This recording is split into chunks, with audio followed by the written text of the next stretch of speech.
Well, that was quick.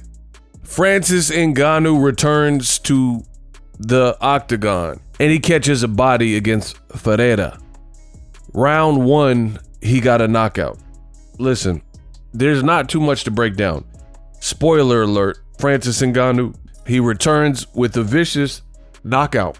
And it's not too much for me to break down. There weren't too many strikes. I think people realize that these are two gargantuan giant men, pause, and it was going to be dangerous on the feet. And with Renan Ferreira, he's like 6'8", so he's so big, he was making Ngannou look rather small, which is a hard feat to do because Ngannou's not a small guy, right? So this was really dangerous at distance if they both were upright and throwing strikes because they both have power, and Ferreira is the bigger man with an 85-inch reach, so he has long arms on top of being tall, right? So Ngannou shot the takedown, and he was like trying to control him. There was an attempt to put Ngannou in a choke. He got out of it, and then Ngannou took his back and just started wailing on him.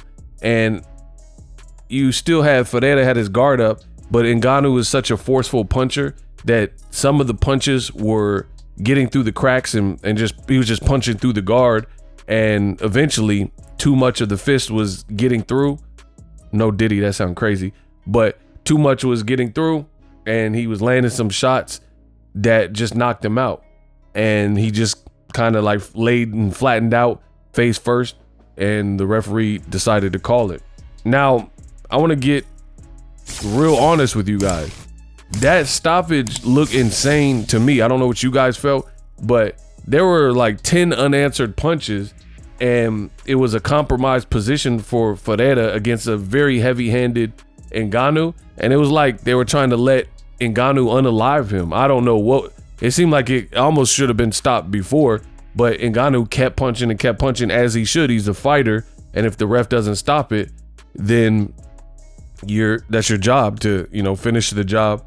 And it was kind of an underwhelming fight, great. I'm very happy for Ngannou, which I'll get to in a minute, but not much happened. I was expecting more stand-up work, and it didn't happen.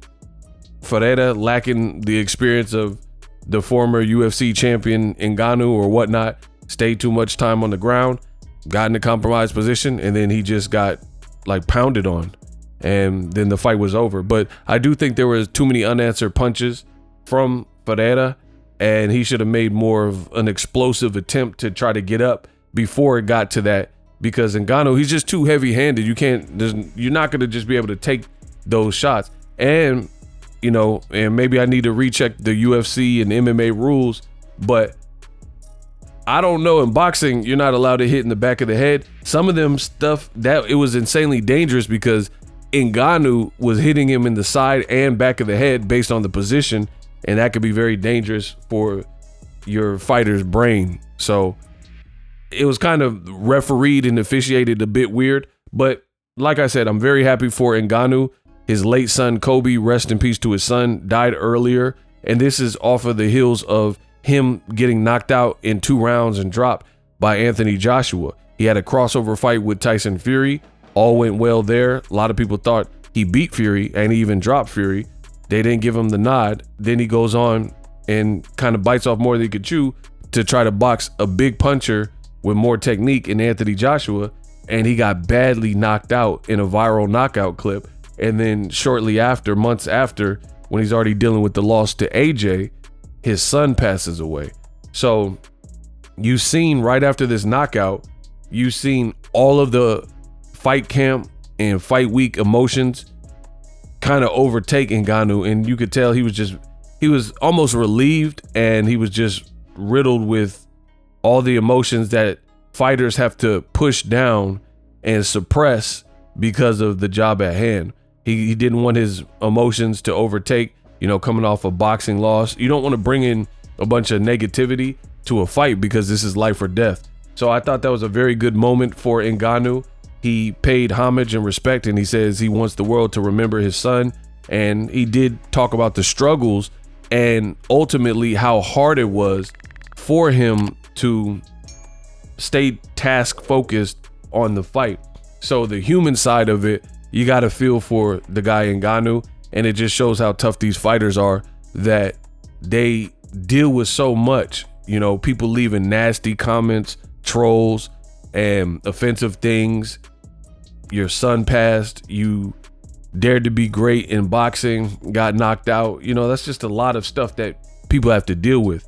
And, you know, personal choices. You had this like standoff with the UFC, so your career just sat on the sideline. You had injury, and then people want to know if your moves post UFC are right. You got to look at it. Dana White seemed like he didn't really like Ngannou, at least towards the end.